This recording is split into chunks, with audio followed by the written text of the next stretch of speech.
Assalamualaikum warahmatullahi wabarakatuh. Selamat siang. Halo Sobat Sehat Rumah Sakit Sari Mulia Banjarmasin. Kembali lagi kita di dalam podcast Kesehatan Rumah Sakit Sari Mulia Banjarmasin. Bersama saya sebagai host hari ini Dr. Jaria. Dan kita kedatangan narasumber nih, yaitu Dr. Haji Ferry Armanza, spesialis Obgyn, konsultan onkologi. Selamat siang dokter. Selamat siang Dr. Jaria. Selamat siang para pemirsa live Instagram Rumah Sakit Sari Mulia Banjarmasin. Apa kabar nih dokter? Alhamdulillah sehat walafiat. Alhamdulillah. Selamat bergabung dokter di podcast Rumah Sakit Sari Mulia Banjarmasin dokter untuk hari ini. Oke, terima kasih banyak atas kesempatan undangannya. Hari ini kebetulan kita ada tema khusus nih dok, yang membahas tentang kanker serviks, yaitu mengenal tentang kanker serviks nih dok. Nah, kebetulan kan kanker serviks ini adalah kanker yang insidennya cukup tinggi ya dok ya. Indonesia sendiri tercatat insiden kanker serviks ini mungkin adalah tertinggi kedua ya dok ya, setelah kanker payudara. Jadi para pemirsa sekalian mungkin agak sedikit kebingungan nih dok, apa saja nanti yang harus kita ketahui tanda maupun gejalanya dari kanker serviks, supaya teman-teman sobat sehat semua itu bisa mengenali lebih awal dan juga bisa menterapi dengan benar dokter, seperti itu. Baik dokter, ini ada beberapa pertanyaan nih dok, untuk menambah ilmu kita juga semua ya dok ya. Yang pertama itu dok, apa saja sih dok yang menjadi pertanda bahwa seseorang itu terkena kanker serviks? Monggo dokter, boleh dijelaskan. Baiklah, terima kasih Dr. Jaria. Jadi memang seperti tadi sudah disampaikan bahwa kanker serviks ini termasuk insiden tertinggi di Indonesia ya. Kurang lebih dia bergantian aja dengan kanker payudara, kadang-kadang kanker serviks peringkat pertama, kadang-kadang kanker payudara peringkat pertama. Jadi tetap paling banyak insiden pada kanker pada penderita wanita. Begitu ya dok ya. Sebetulnya kanker serviks ini kanker yang bisa dicegah ya, bisa dicegah, kemudian bisa ada screeningnya ya, kemudian ada vaksinnya malah sekarang ya. Nah, hanya saja kenapa banyak justru insiden angka kesakitan maupun angka kematian tinggi pada kanker serviks, karena mereka datangnya justru pada stadium-stadium lanjut. Masalahnya jadi kenapa mereka datang pada stadium lanjut? Karena pada stadium lanjut inilah tanda dan gejala itu baru mulai nampak, seperti pendarahan, keputihan yang tidak sembuh-sembuh, yang berbau, kemudian pendarahan di luar siklus haid, kemudian juga pendarahan setelah berhubungan suami istri dan sebagainya. Nah, celakanya atau kurang dikenalnya gejala pada stadium awal itu karena memang pada stadium awal itu pasien kanker serviks ini asimptomatik atau tanpa gejala. Nah, kanker serviks ini pada stadium awal tidak bisa ditemukan apabila tanpa dilakukan pemeriksaan dalam atau pemeriksaan deteksi dini, misalnya dengan pemeriksaan IVA, inspeksi visual dengan asam astat ya dok, atau dengan pemeriksaan screening metode lain, yaitu misalnya pap smear yang kita kenal ya, jadi pap smear. Jadi dengan cara-cara itulah baru bisa dikenal pada stadium awal kanker serviks ini, atau pada lesi prakanker istilahnya ya. Jadi setelah terinfeksi virus, kemudian mengalami lesi prakanker, belum menjadi kanker, kemudian baru stadium awal kanker serviks stadium 1, 2, 3. Nah, justru yang datang di Rumah Sakit Ulin terutama itu pada stadium lanjut 2B ke atas, 3B yang sudah angka kematiannya cukup tinggi. Begitu mungkin dokter Jaria. Begitu ya dok ya. Jadi masyarakat itu kebanyakan yang mengidap kanker serviks itu mengetahui yang sudah di stadium lanjut, begitu ya dok? Betul ya. Karena sudah ada pendarahan, sudah ada keputihan tadi. Jadi sebetulnya sudah lama, cuma tidak disadari. Jadi tanda-tanda awalnya itu sendiri dok, apakah ada yang spesifik seperti itu dok, yang bisa dikenali oleh orang awam seperti itu dok? Ya tadi, jadi ke tanda-tanda awalnya misalnya ya, kalau orang-orang dengan faktor risiko misalnya kan harus lebih waspada ya.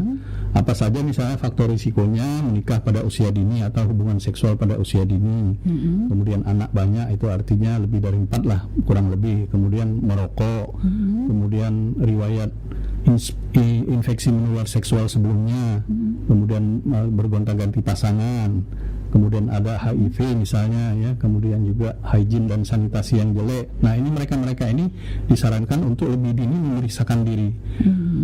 Dalam arti melakukan screening dan deteksi dini tadi dengan pap smear maupun IVA, supaya gejalanya belum sampai gejala perdarahan banyak, keputihan tidak sembuh-sembuh, sudah tahu pada lesi prakanker atau pada kanker stadium awal. Walaupun itu tetap tidak kita kendaki, karena memang awal-awal tadi saya katakan tadi memang asimptomatik tanpa gejala. Tidak ada gejala ya, tidak ada gejala. Nah, kalau sudah sampai perdarahan pasti ada sesuatu yang sudah stadiumnya lebih lanjut, saya kira begitu. Oh, begitu ya, Dok ya. Jadi tadi ada beberapa faktor resiko nih teman-teman semua, sobat-sobat sehat semua, yang harus wajib ya, Dok ya, lebih tepatnya untuk bisa men-screeningkan supaya tanda-tanda utamanya itu yang tidak terjadi bisa kita ketahui lebih awal, begitu. Betul, ya, Dok ya.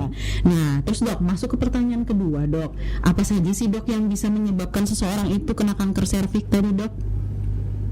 Sebetulnya kanker serviks ini termasuk kanker yang sudah diketahui penyebabnya, yaitu virus ya, penyebabnya virus ya. Etiologi utamanya adalah virus. Hampir 99% disebabkan oleh virus tipe virus HPV ya, human papilloma virus, terutama yang tipe 16 dan 18. 90% disebabkan oleh kedua virus ini.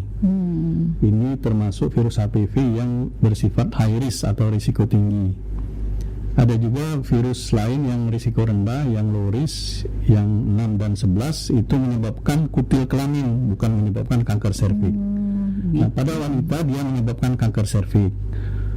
Pada pria menyebabkan kanker penis, ya. Kemudian selain di alat genital juga dia bisa menyebabkan kanker orofaring, kanker anus, kanker yang lain juga ya. Jadi bukan saja hanya kanker serviks, tapi memang lebih banyak dia kalau kanker serviks itu paling banyak memang disebabkan oleh virus tipe 16 dan 18 ini, walaupun 20% lainnya bisa disebabkan oleh virus tipe high risk yang lainnya.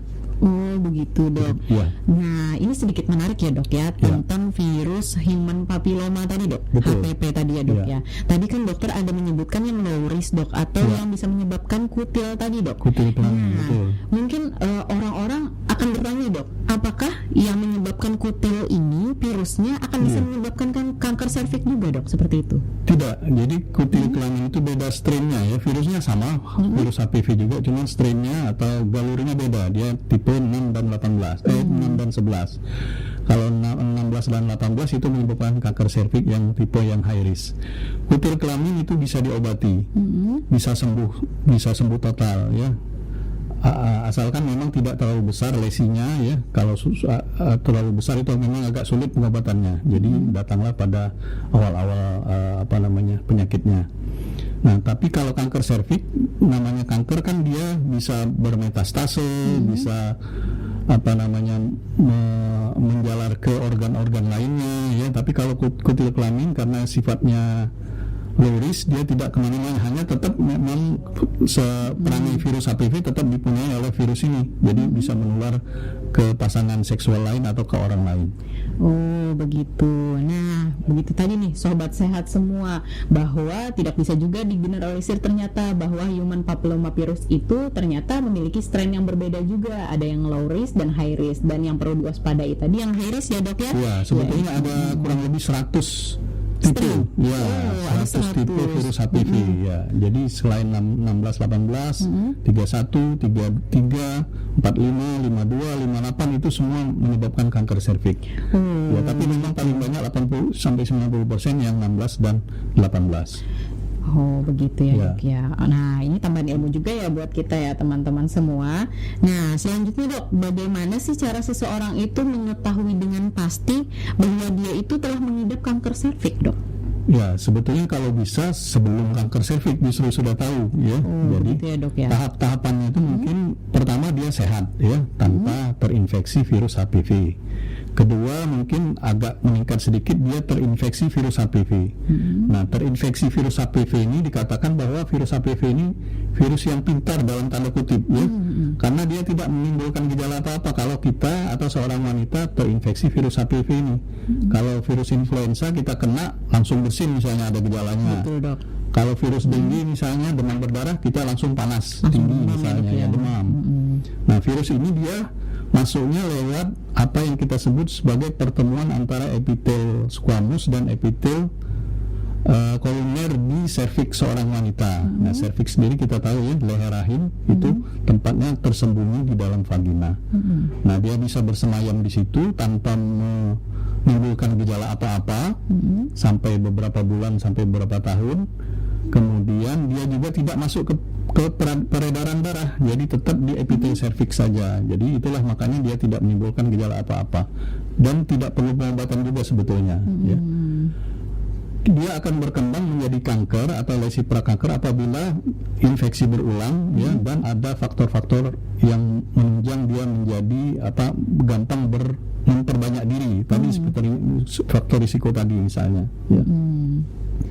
Nah, setelah itu dia akan berkembang menjadi lesi prakanker, ya. Nah, itu kalau diketahui lesi prakanker stadium awal atau stadium lanjut bisa kita terapi sebetulnya, ya. Nah, kemudian baru berkembang menjadi kanker serviks stadium 1, 2, 3 dan selanjutnya.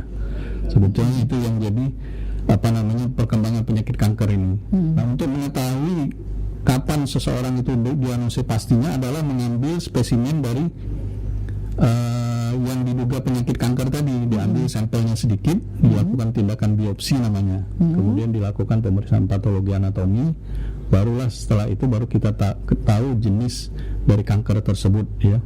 Nah, untuk mengetahui stadiumnya kita melakukan pemeriksaan staging namanya, ya. Jadi mengetahui diagnosis kanker tersebut pada stadium berapa. Ya, jadi sebetulnya dari awal sudah tahu sebetulnya bisa diketahui. Ya. Bisa asal memang memeriksakan diri. Oh iya. Nah, ini yang memeriksakan diri ini yang kadang-kadang yang segan, takut, ya, tidak berani, ya, macam-macam lah alasan ibu tadi, ya. Betul, Dok. Mungkin mindsetnya itu pastilah kalau misalnya itu ke arah kanker, otomatis orang akan berpikirnya, aku takut memeriksakan diri, takutnya nanti dijudge kanker. Gitu. Kadang-kadang pengalaman kita pun seperti orang kanker pada umumnya, ya, kan tidak percaya, ibu ini kena kanker serviks, masa dok, padahal tidak ada gejala apa-apa, kan gitu kadang-kadang, ya. Tidak ada keputihan, tidak ada penurunan pendarahan, katanya dok, kok saya didiagnosis kanker. Nah, kadang-kadang kan begitu, ya. Jadi betul, dok. Itulah, ya. Malah yang seperti itu, ya, dok, ya, yang akhirnya seseorang itu bisa jatuh ke tahap yang lebih berat lagi, ya, dok. Dia kan alur orang sakit kanker itu kan kadang-kadang pertama kan reject dulu, menolak. Kenapa? Wah, ini kenapa saya, ya kan? Kemudian mencari kemana-mana, setelah enggak ini tetap kembali juga ke kita juga, ke tenaga medis juga kadang-kadang, ya. Dan bahkan sudah lebih lanjut lagi stadiumnya. Nah, itu tadi nih sobat sehat semua, bahwa kanker serviks ini sebaiknya itu kita mengetahui dulu faktor resiko. Apakah kita itu adalah seorang yang memiliki faktor resiko? Ketika kita itu sudah terkategori memiliki faktor resiko, dok, ya, lebih baiknya di screening tadi, ya. Screening itu bisa dilakukan oleh dokter yang ahli di bidang tersebut untuk menghindari supaya kita tadi tidak jatuh ke dalam stase yang lebih berat tadi, ya, dok, ya. Betul, ya. Begitu.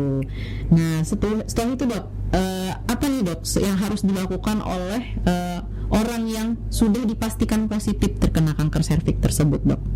Ya, sebetulnya kalau bisa jangan positif dulu, ya kan? Oh, gitu, ya, kalau dok, ya. bisa kita cegah awal-awal, karena ada 3 tahap pencegahan kanker serviks ini. Jadi tahap 1, 2, dan 3, primer, sekunder, tersier istilahnya. Jadi yang primer itu adalah menghindari faktor risiko seperti yang saya sebutkan tadi.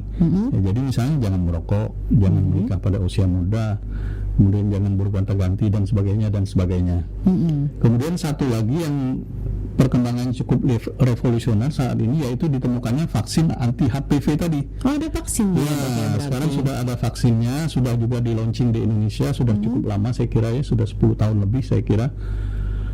Dulu kan hanya ada 2 jenis vaksin, ya, untuk 2 virus, 16-18, 6 dan 11. Nah, sekarang ada 9 jenis untuk jenis virus antivirusnya. Jadi Gardasil 6 namanya ya.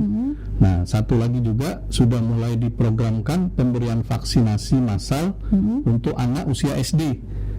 Ya, jadi sekitar bulan Mei lalu itu sudah di-launching oleh Bapak Wali Kota bersama Ketua YKI, kebetulan Ibu Wali Kota juga ya. Untuk anak SD itu diberikan 2 kali selang 6 bulan pemberiannya, 2 kali pemberian, karena di bawah 14 tahun itu cukup 2 kali pemberian saja. Nah, ini insya Allah akan mencegah tertularnya atau bukan tertularnya, berkembangnya, kalaupun dia terinfeksi, dia sudah punya imunitas atau kekebalan tubuh terinfeksi. Nah, supaya tidak berkembang menjadi kanker serviks.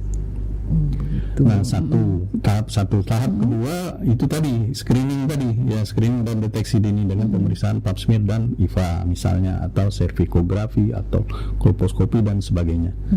Tahap ketiga baru kalau sudah didiagnosis kanker serviks. Nah, baru pengobatan kita tahu prinsipnya ada 3 jenis pengobatan kanker, yaitu 1 operasi. Nah, kalau operasi ya diangkat terpaksa ya. Jadi serviksnya tentu diangkat, kemudian juga dengan rahimnya ya, kemudian kadang-kadang juga dengan dengan kanker kelenjar getah beningnya juga ya. Nah, ini yang kalau bisa jangan sampai terkena kanker serviks stadium awal ini sudah terkena kanker serviks. Nah, kalau sudah stadium lanjut malah sudah tidak bisa dioperasi lagi. Kalau tidak di kemoterapi namanya, atau di radiasi, di sinar. Nah, ini jadi pengobatan dari kanker serviks tadi. Jadi kalau bisa dicegah ya, seperti moto kita kan di dunia kesehatan, lebih baik mencegah daripada mengobati. Ya, betul dokter. Nah, itu tadi ya sobat sehat semua, bahwa kanker serviks ini ternyata bisa dicegah ya dok ya. Betul. Nah, sebelum jatuh ke tahap yang lebih berat lagi, bahkan sampai tidak bisa dioperasi hingga harus kemoterapi dan radioterapi tadi dok ya. Ini sedikit menarik juga nih dok. Nah, apakah kalau misalnya seseorang itu sudah jatuh ke tahap yang pasti dia kanker serviks, untuk mendapatkan terapi seperti operasi tadi, apakah itu bisa dijamin oleh BPJS atau bisa digratiskan oleh pemerintah seperti itu dok? Betul. Selama ini kalau mereka yang anggota peserta BPJS ya, itu dijamin full sama pemerintah ya. Jadi tergantung kelasnya tentu saja ya. Jadi termasuk kelas 1, 2, 3 semua dijamin full sama BPJS ya, baik itu operasi, kemoterapi maupun radiasi. Semua dijamin sama BPJS. Hanya memang obat-obat kemoterapi tertentu mungkin yang belum tercover sama BPJS. Tapi kalau tindakan operasi dan radiasi saya kira full semua. Sudah bisa dijaminkan oleh BPJS ya dok ya. Kalau bisa memang menjadi peserta asuransi BPJS misalnya ya. Karena kalau dengan biaya sendiri ya cukup berat ya saya kira, karena cukup mahal ya, betul mahal. Obat-obatan maupun tindakan operasinya tadi ya dok ya. Operasi maupun radiasi. Nah, terus dok, dengan moto mencegah lebih baik daripada mengobati tadi dok. Kan tadi sudah dipaparkan oleh dokter nih bahwa mencegahnya itu ada beberapa cara, dengan cara screening di awal, terus dengan cara pemberian vaksin tadi ya dok ya. Nah, untuk pemberian vaksin ini sendiri dok, ketika dia itu sudah menikah misalnya seperti itu dok, atau tadi kan sebelum menikah kan dok ya, yaitu anak prasekolah seperti tadi dok ya, diberikan oleh pemerintah, kebetulan disupport juga oleh wali kota kita dan ibu wali kota kita bahwa mendapatkan vaksin gratis tadi dok ya untuk anak prasekolah. Nah, apakah untuk orang-orang yang beresiko tinggi itu bisa langsung divaksin dok seperti itu? Jadi kalau memang dianjurkan vaksinasi itu untuk usia remaja ya. Jadi 11 tahun ke atas itu sudah bisa dilakukan vaksin sampai dengan bukan maksimal ya, dianjurkannya 26 tahun. Tapi vaksin antibodi itu masih bisa berespon pada usia sampai dengan 45 tahun kurang lebih ya. Jadi kalau memang sudah menikah ataupun sudah punya anak, masih bisa dilakukan vaksinasi. Tetap masih bisa, cuman memang antibodi yang akan diharapkan terbentuk untuk melawan infeksi virus tadi tidak sekuat apabila diberikan pada usia yang remaja. Ya, itu memang jadi memang disarankan usia remaja yang paling tidak yang belum menikah lah. Artinya belum terpapar oleh virus HPV. Nah, kalau mereka yang sudah menikah, memang kalau saya sendiri menganjurkan memang harus screening dulu kalau bisa. Kalau memang tidak, kalau tidak ada gejala sama sekali, tidak ada pernah keputihan, pendarahan di luar siklus haid misalnya, tidak ada postcoital bleeding, saya kira sekarang bisa diberikan langsung. Oh, langsung diberikan, ya, boleh langsung diberikan. Untuk pemberian vaksin itu sendiri, Dok, berapa kali, Dok? Untuk yang tadi kan yang untuk sebelum menikah 2 kali ya, Dok ya? Untuk yang sebelum 14 tahun cukup 2 kali. 2 kali. Ya, kalau di atas itu 3 kali pemberian. Oh, harus 3 kali 3 ya, Dok, kali ya? pemberian, ya. Untuk intervalnya sendiri, Dok, ada intervalnya ada 2 macam tadi ya, yang ada untuk 2 virus itu intervalnya bulan ke-0 misalnya sekarang, kemudian 1 bulan lagi, kemudian bulan ke-6. Oh, begitu. Tapi untuk yang 4 virus itu bulan ke-0, bulan ke-2 dan bulan ke-6. Oh, ya, jadi begitu. sampai 6 bulan berikutnya. Dan dianjurkan kalau memang sedang diberikan vaksin jangan hamil dulu sebaiknya. Kenapa tuh, Dok? Dok? Walaupun memang belum terbukti efeknya terhadap wanita hamil kan, karena memang mungkin tidak bisa dilakukan uji coba ya terhadap pemberian vaksin pada wanita hamil. Cuman memang tidak dianjurkan. Kita tidak tahu efeknya, tapi lebih baik jangan. Ya, lebih baik jangan. Tapi kalau seandainya terlanjur, vaksinnya di stop dulu, jangan diberikan lagi dulu. Oh, jadi ketika dia ketahuan hamil dan sudah vaksin 1 kali, yang berikutnya di stop dulu gitu. Betul. Ya, Dok ya. Kalau saya sendiri biasanya kalau ibunya mau hamil ya hamil dulu, jangan vaksin. Kalau mau vaksin 6 bulan jangan, siap untuk tidak hamil dulu. Oh, begitu. Ya. Diselesaikan dulu ya, Dok. Betul, ya, periode vaksinnya. Nah, untuk vaksinnya ini sendiri, Dok, bisa kita akses di mana saja, Dok, kira-kira, Dok? Saya kira semua dokter SPOG ada ya, saya kira spesialis obstetrik ginekologi kandungan ada, kemudian juga dokter anak juga saya kira ada. Dokter anak juga ada ya, yang Dok, untuk usia remaja tadi kan biasanya kan mereka datang ke usia di bawah 18 tahun kan datangnya ke dokter anak biasanya. Biasanya mereka menyediakan juga. Nah juga kalau di fasilitas pelayanan primer saya kira belum ya, karena harga vaksinnya masih cukup mahal saya kira ya. Dokter kulit kelamin mungkin saya kira ada juga. Ya, juga memberikan vaksin tersebut, Dok ya. Nah, terus, Dok, itu kan tadi cara mencegahnya, Dok. Ada lagi nggak kira-kira, Dok, tips untuk mencegah kanker serviks ini, Dok? Selain vaksin dan screening tadi, Dok. Ya, tadi yang terutama kan menghindari faktor risiko tadi. Ya, saya kira ya, menghindari faktor risiko.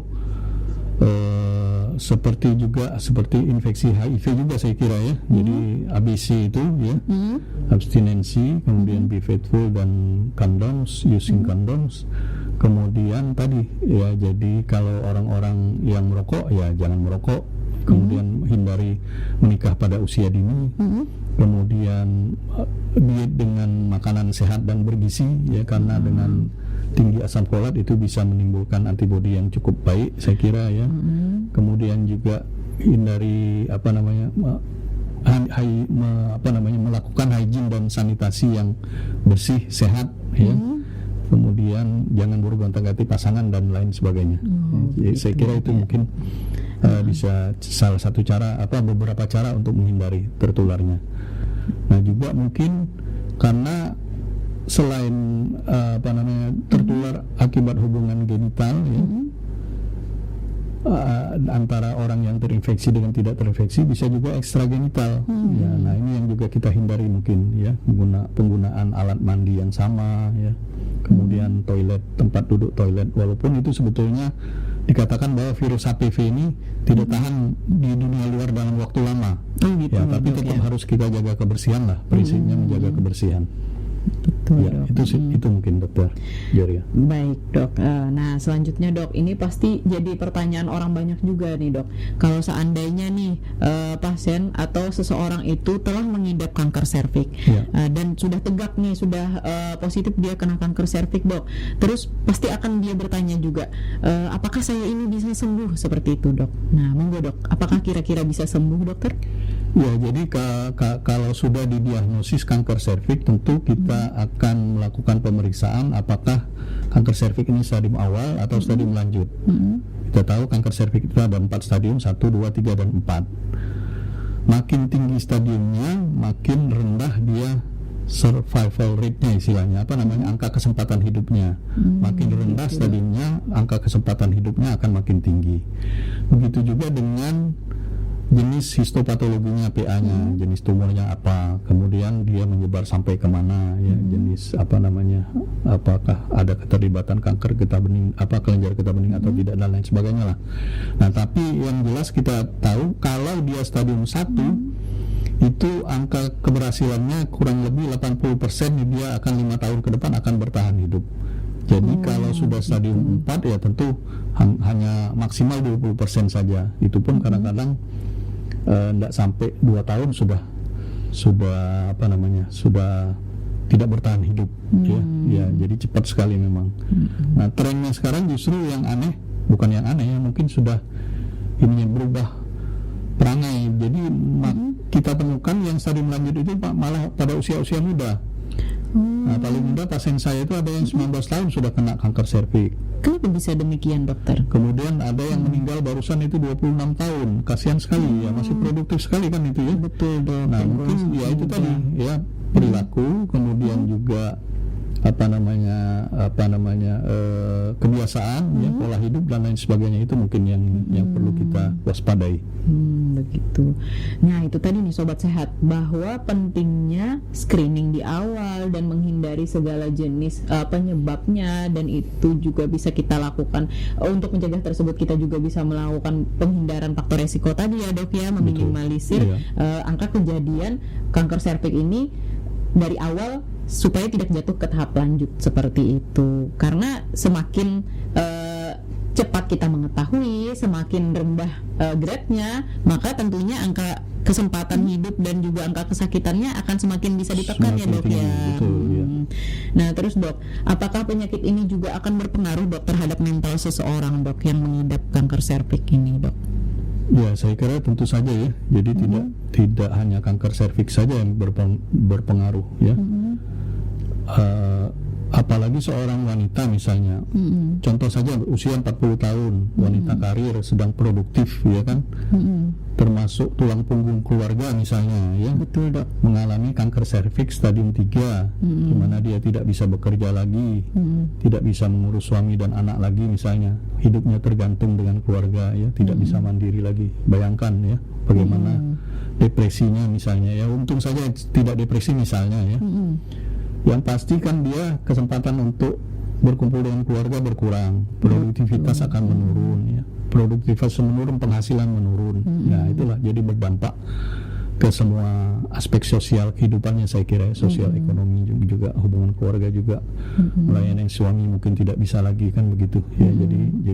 Jadi bukan saja aspek fisiknya saya kira ya, aspek mentalnya tentu saja juga berdampak.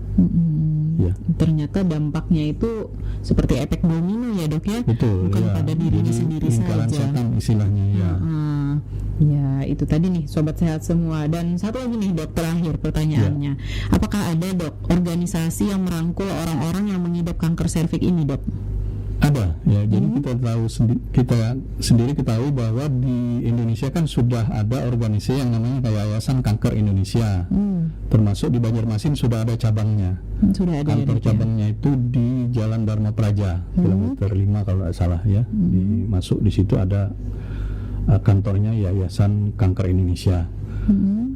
Nah, di situ tidak hanya kanker serviks saja, semua penderita kanker diayomi di situ. Jadi semua kalau memang semua jenis kanker. Kemudian juga untuk kanker serviks sendiri, jadi pasien-pasien kita yang di rumah sakit Ulin, yang mereka yang menjadi survivor itu, ya, jadi mereka yang bisa selamat terhadap kanker, kanker serviks ini atau kanker ovarium yang lainnya juga, ya, mereka berkumpul mendirikan satu wadah.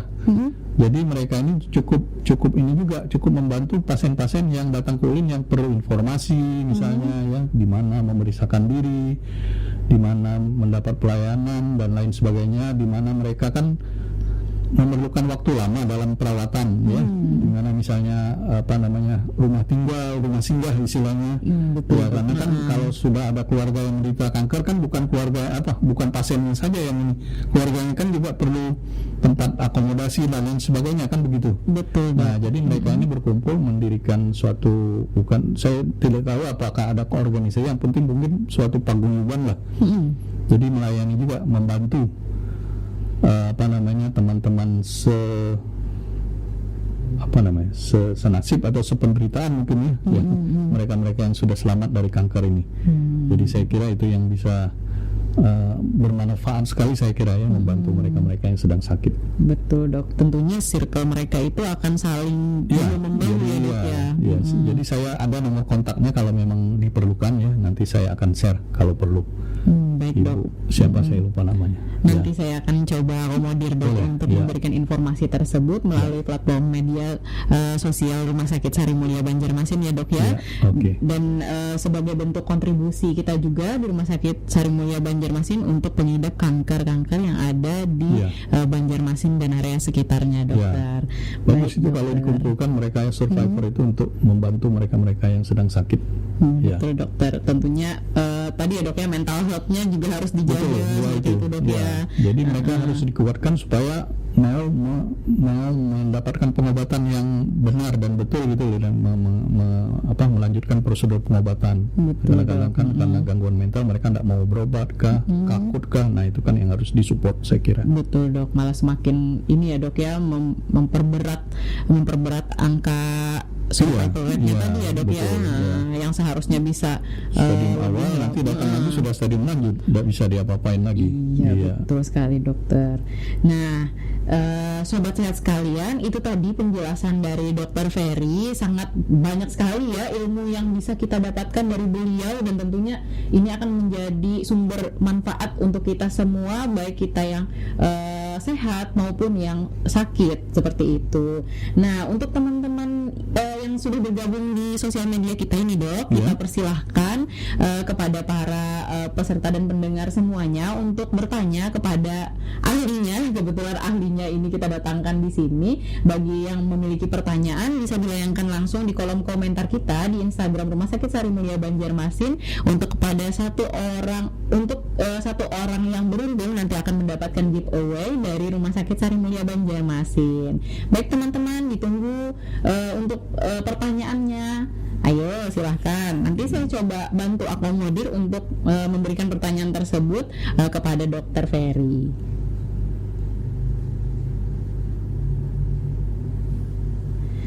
Nah ini dok, ada satu pertanyaan dok sebentar dokter, dari Indah Haji. Pertanyaannya seperti ini dokter, berapa dok harga vaksinnya? Katanya tidak di-cover BPJS dok, seperti itu. Emang dok, silakan dijawab dok. Ya belum, mungkin nanti BPJS mulai berpikir juga ya, daripada membayar kemo dan radiasi yang cukup mahal dok, saya kira ya lebih baik kita membayar vaksin yang akan prolong, memang ya nanti ininya akan lama bertahan, dan mereka kita cost untuk ini lebih dihemat, jauh lebih hemat saya kira. Nah jadi memang untuk vaksin yang bivalen itu sekitar harga jual saya kira tidak tahu ya, kurang lebih lah 900 sampai 1 juta satu vialnya. Untuk bivalen, untuk dua virus. Kalau yang untuk yang 4 virus itu sekitar 1,5 juta mungkin satu kali suntik. Untuk pemberian tadi 3 kali ya dok ya? 3 kali. Nah itu tadi jawabannya ya untuk Mbak Indah Haji. Nah terus ada lagi dok, ini pertanyaan kedua dari perawat RH. Izin bertanya dokter, untuk anak minimal umur berapa tadi bisa divaksin dok, dan berapa kali pemberiannya? Mungkin agak terlewat dok yang sesi sebelumnya. Tadi sudah kita jelaskan ya bahwa sekarang sudah ada program khusus untuk anak SD usia usia kelas 6 SD ya. Jadi untuk anak minimal 11 tahun sudah bisa diberikan. 11 tahun. Ya. 11 tahun sudah bisa diberikan. Dan untuk pemberiannya tadi? Di bawah 14 tahun itu cukup 2 kali pemberian saja. 2 kali pemberian saja ya, dok ya. Sebetulnya dia selang pemberian pertama selang 2 bulan. Tapi untuk anak SD ini diberikan 6 bulan kemudian. Jadi sama saja efektivitasnya. Sama ya dok ya. Untuk usia muda yang pemberian hanya 2 kali dan usia dewasa 3 kali itu sama efektivitas pemberiannya, hasilnya. Nah itu tadi nih untuk jawaban dari perawat RH. Jadi bisa diberikan untuk anak kurang dari 14 tahun ya dok ya, dan kelas 6 SD dengan pemberian 2 kali interval selama 6 bulan. Jadi efektivitasnya sama nih. Nah, untuk vaksin itu tadi dok bisa diakses di mana dok untuk pemberiannya tersebut dok? Nah, jadi kalau untuk vaksin tadi kan sudah tersedia di dokter-dokter ya, kemudian bisa, saya tidak tahu bisa nggak dibeli sendiri oleh pasien ya, di apotek saya kira ada itu yang jual. Ya. Seperti itu dok. Nah, hanya saja untuk program pemerintah itu produksi Bio Farma sendiri, Bio Farma yang di Bandung. Ya, itu kan kita tahu kan memproduksi vaksin-vaksin yang TT, DPT itu segala kan ya. Betul, Nah, dok. sekarang mereka memproduksi vaksin massal itu. Oh begitu. Ya, vaksin massal itu untuk satu vialnya itu bisa dipakai untuk 10 anak.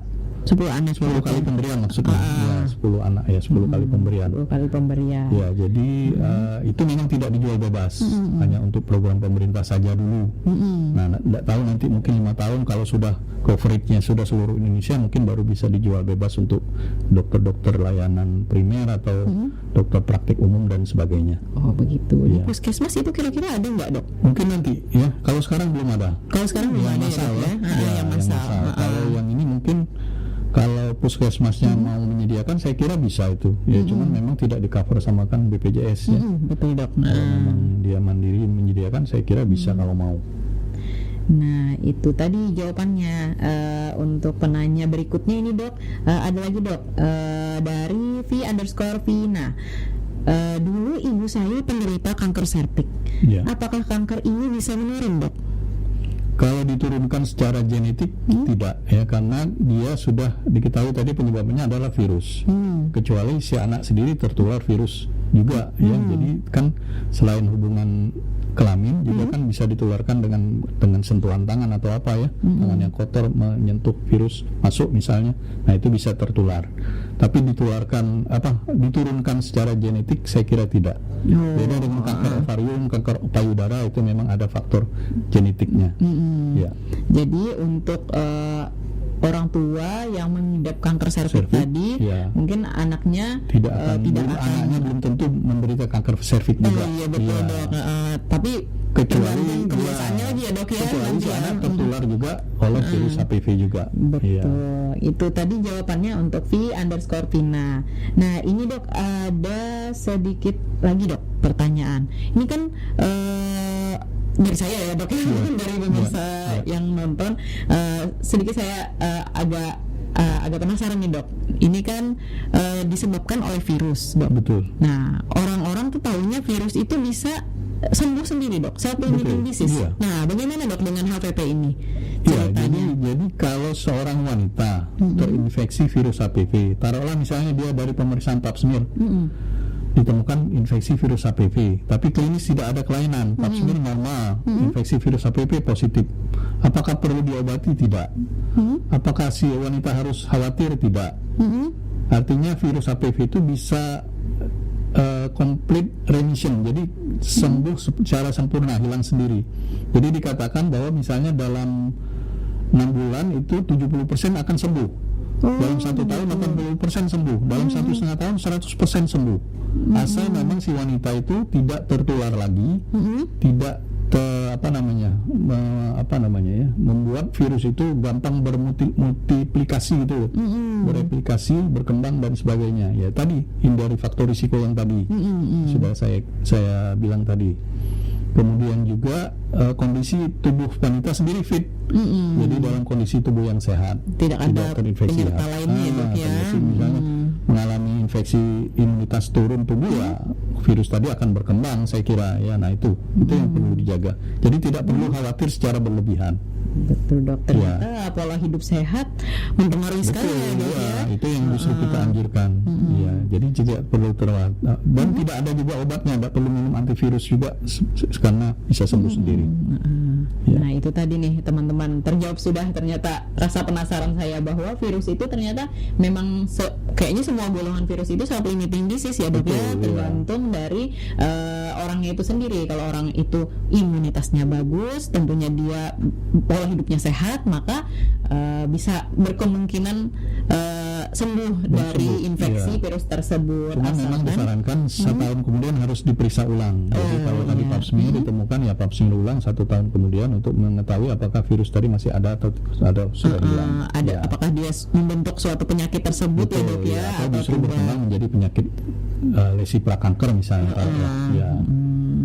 Penting sekali ternyata ya screening IVA maupun pap Betul, smear ya. tadi ya. Saya dengar itu dok, IVA maupun pap smear itu disediakan oleh Yayasan Kanker Indonesia. Iya, Apakah itu benar iya, dok? betul. Ya, itu saya kira masih gratis pemeriksaannya ya. Gratis ya dok ya? Ya, dulu malah ada female cancer program itu ya, tapi sekarang sayang tidak ada lagi. Itu mereka berkeliling seluruh daerah itu memeriksa gratis, termasuk terapi cryonya juga, ya, cryoterapi. Tapi sekarang sudah sudah ada lagi program itu. Ya. Iya. Nah, di manapun saya kira termasuk di dokter kandungan saya kira ada itu pemeriksaan pap smear dan IVA. Dan IVA Ya, itu ya. tadi ya dok ya. Puskesmas juga ada. Di puskesmas Iya, juga ada dok IVA ya. juga ada. Jadi bidan-bidan yang sudah dilatih IVA itu bisa mengerjakan IVA. Oh begitu. Jadi jangan khawatir, jangan takut untuk memeriksakan diri. Yang berat itu kan mengajak mereka untuk memeriksa. Nah itu yang itu rasa segan, rasa malu, rasa takut itu yang tidak ada obatnya saya kira ya. Iya betul dok, itu kesadaran dari Iya, masing-masing betul, ya iya. dok ya. Satu lagi nih dok, terakhir boleh kan dok ya? Iya, siap. Dari Hana_HR.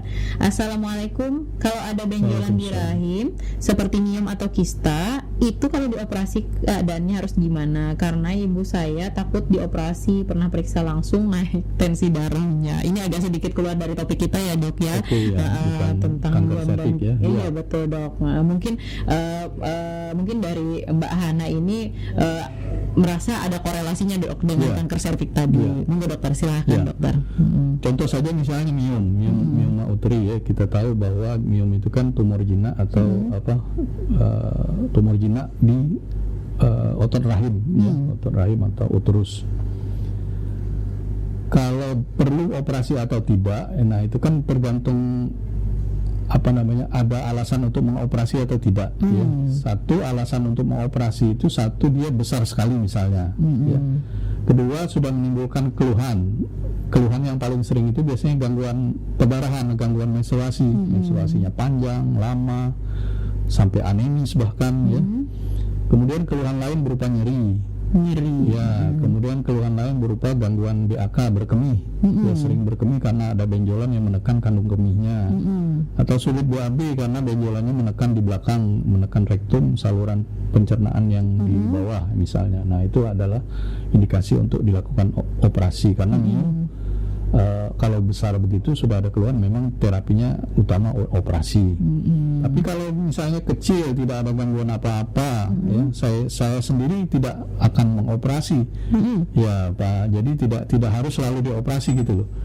Nah, kemudian juga apalagi memang pada usia muda masih menginginkan rahim untuk hamil misalnya, ya, tentu kita pertahankan. Nah, selain operasi, tindakan lain yaitu berupa pemberian terapi hormonal dan lain sebagainya, masih bisa dipertahankan. Oke. Jadi miomnya sendiri bisa diobati sebetulnya. Ada pertimbangan-pertimbangannya juga ya dok ya, cuma harus operasi. misalnya kalau usia sudah lanjut, kemudian anak sudah cukup, miomnya besar, apalagi sampai menimbulkan keluhan, memang disarankan lebih baik operasi. Lebih baik operasi ya Betul, dok ya. Tapi kalau tensinya naik tentunya harus diobatin dulu ya dok ya. Tensinya dulu diobatin.